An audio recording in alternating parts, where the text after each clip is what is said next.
అలాగా పేస్ట్ చేసేసుకోండి. చూసారు కదా ఇలాగా.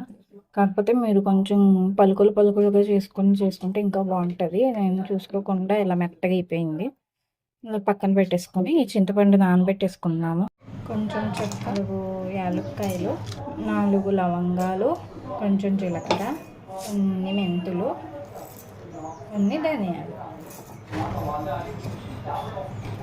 చూసారు కదా ఇలాగా పొడైపోయింది కదా. ఇప్పుడు దీంట్లో అల్లం వెల్లుల్లిపాయలు పేస్ట్ చేసుకుంటాం. ఒక 2 స్పూన్లు. మళ్ళీ దీన్ని రుబ్బుకోవాలి. కావాలంటే కొంచెం వాటర్ వేసుకొని రుబ్బుకోండి. ఇదిగోండి ఇలా రుబ్బేసుకొని పక్కన పెట్టేసుకోండి. ఇప్పుడు ఉల్లిపాయల పేస్ట్ వేసేసుకున్నాము.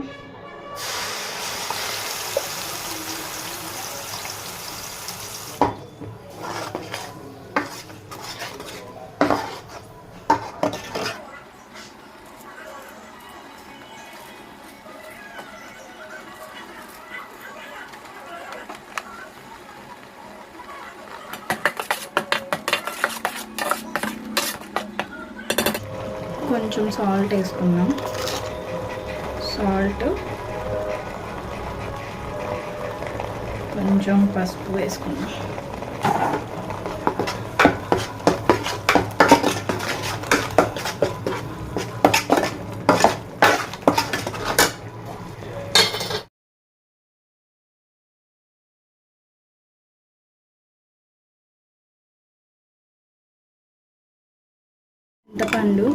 చింతపండు నానబెట్టేసుకోవాలి ముందే.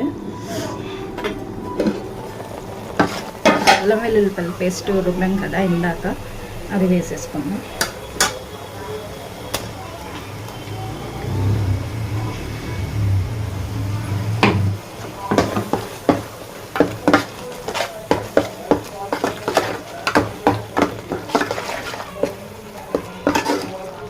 బాగా కలిపేసుకోండి. కాస్త ఉడికేదాకా, మసాలా కొంచెం ఫ్రై అయ్యేదాకా.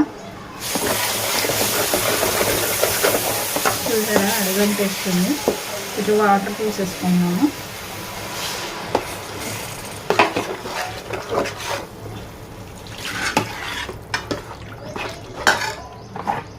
కొంచెం కారం,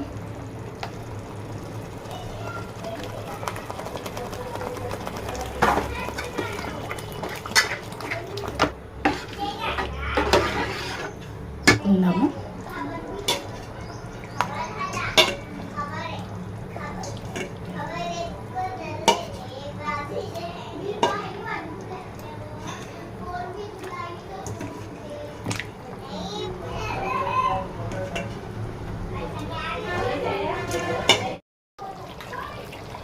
చూసారు కదా ఇలా ముక్కలు ఉడుకుతున్నప్పుడు చింతపండు రసం వేసేసుకున్నాము.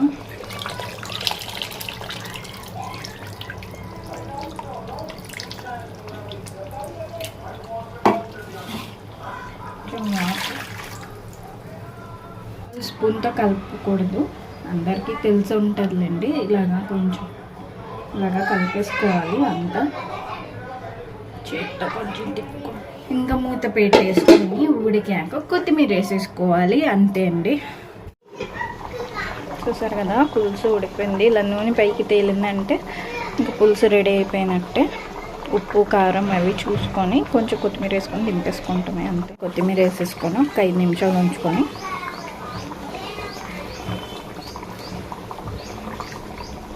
ఒక 5 నిమిషాలు అంతే, అయిపోయింది.